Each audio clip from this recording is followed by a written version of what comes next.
Jesucristo. Nagpupuri kami sa'yo, Panginoong Jesucristo. Nagpupuri kami sa'yo, Hari namin, Jesucristo. Masunurin kang kordero sa katubusan ng tao. Hain sa krus ang buhay mo. Nagpupuri kami sa'yo, Panginoong Jesucristo.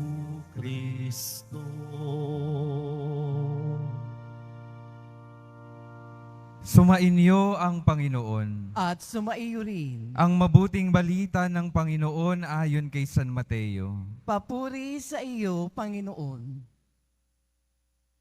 Si Judas Iscariote, isa sa 12, ay nakipagkita sa mga punong saserdote. Ano po ang ibibigay ninyo sa akin kung tulungan ko kayong madakip si Jesus? Tanong niya. Noon din ay binilangan nila siya ng 30 salaping pilak. Mula noon, humanap na si Judas ng pagkakataon upang maipagkanulo si Jesus. Dumating ang unang araw ng kapistahan ng tinapay na walang lebadura. Lumapit kay Jesus ang mga alagad at nagtanong, "Saan po ninyo ibig na ipaghanda namin kayo ng hapunang pangpaskwa?" Sumagot siya, "Pumunta kayo sa lungsod at hanapin ninyo ang taong ito. Sabihin sa kanyang ganito ang ipinasasabi ng guro, malapit na ang aking oras. Ako at ang mga alagad ko'y sa bahay mo kakain ng hapunang pampaskwa." Sinunod ng mga alagad ang utos ni Jesus at inihanda nila ang hapunang pampaskwa. Nang gabing yaon, dumulog sa hapag si Jesus kasama ang 12 alagad. Samantalang sila'y kumakain, nangusap si Jesus, "Sinasabi ko, isa sa inyo ang magkakanulo sa akin." Nanlumo ang mga alagad at isa-isa'y nagtanong sa kanya, "Ako po ba, Panginoon?" Sumagot siya, "Ang kasabay kong sumausaw sa mangkok ang siyang magkakanulo sa akin. Papanaw ang anak ng tao ayon sa nasusulat. Ngunit sa aba ng magkakanulo sa kanya, mabuti pang hindi na ipinanganak ang taong iyon." Si Judas na magkakanulo sa kanya ay nagtanong din, "Guro, ako po ba?" Sumagot si Jesus, "Ikaw na ang nagsabi." Ang mabuting balita ng Panginoon. Pinupuri ka namin, Panginoong Jesucristo. Magsiupo muna ang lahat. Magandang hapon po mga minamahal kong mga kapatid na naririto at kasama natin online. Good afternoon po. Parang Biyernes Santo na po yung inyong pagsagot. Pakingitian naman po yung mga katabi ninyo, pakisabi, magandang hapon. Pakisabi sa mga katabi, mahal ka ng Diyos. Nasa gitna na po tayo ng linggong ito, ng mga mahal na araw, kung saan ipapakitang muli at ipapaalala sa atin ng Diyos yung kanyang dinaanan para lamang ipakita yung kanyang dakilang pagmamahal sa bawat isa sa atin. Ipinapaalala sa atin ng Diyos na kapag ang isang tao ay nagmamahal, ibibigay niya ang lahat-lahat para sa minamahal. Kahit na yung mga minamahal, kung minsan ay hindi karapat-dapat.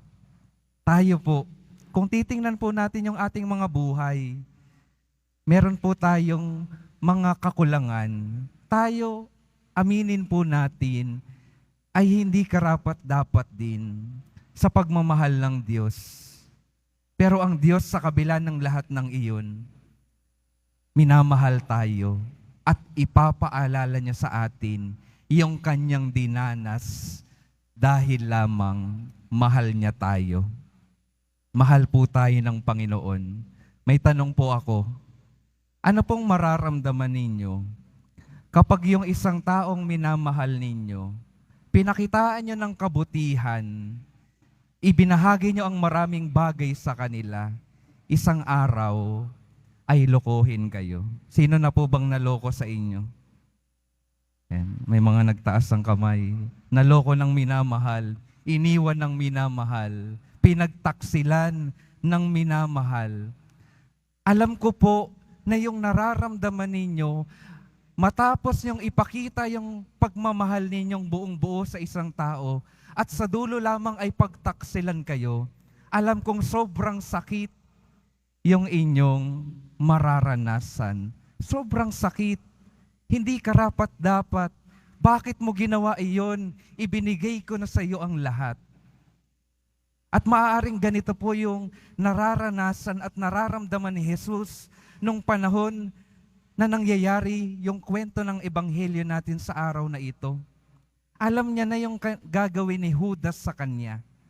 At alam po natin na si Judas ay isa sa mga alagad, isa sa mga nakakita talaga ng mga kabutihang ginawa ni Jesus. Isa sa mga malalapit kay Jesus. Isa sa mga lubos na minamahal talaga ni Jesus. Pero sa dulo, ano pong ginawa ni Judas? Pinagtaksilan si Jesus. Pinagpalit si Jesus sa 30 salaping pilak.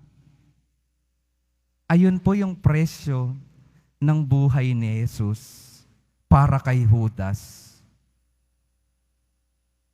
Kaya mga minamahal kong mga kapatid, kung tayo ay nasasaktan sa pagtataksil na ganoon, tingnan din po natin yung ating mga buhay. Dahil kung hindi naman natin pinagpapalit si Jesus sa 30 salaping pilak, kapag tayo ay gumagawa ng kasalanan, pinagtataksilan din natin ang Diyos na lubos na nagmamahal sa atin. Ipinagpapalit natin siya sa mga bagay, sa kasarapan, sa mga pansarili nating interes sa mundong ito. At kung nasasaktan tayo sa ginawa ni Judas kay Jesus, nawa sa linggong ito, habang tayo ay tumitingin sa ating mga sarili, habang nakikita natin yung sarili nating pagtataksil kay Jesus, masaktan din nawa tayo. Dahil may mga nagawa tayong pagtataksil sa Kanya. Pero kahit sa kabila ng iyon, sabi po ni San Pablo sa kanyang sulat sa mga taga-Romano, sa mga taga-Roma, ngunit pinatunayan ng Diyos yung kanyang dakilang pagmamahal sa ating lahat sa pamamagitan ni Jesus, na kahit nung panahon na tayo ay makasalanan pa, namatay na siya sa krus para sa ating lahat. Nawa yung pagkilala at pagdanas at pag-alala natin ng mga sakripisyo ng ating Panginoong Jesus Nazareno, itulak talaga tayo na talikuran na yung ating mga pagkakasala, na iwanan na natin sa paanan ng krus, iwanan na natin sa sakramento ng kumpisal. Hayaan natin yung ating mga sarili, maglakad na ng maayos sa buhay na ito. Maglakad na ng kasama si Jesus sa buhay na ito. Mga minamahal kong mga kapatid, patuloy nawa nating tingnan yung ating mga sarili, yung ating mga pagtataksil kay Jesus.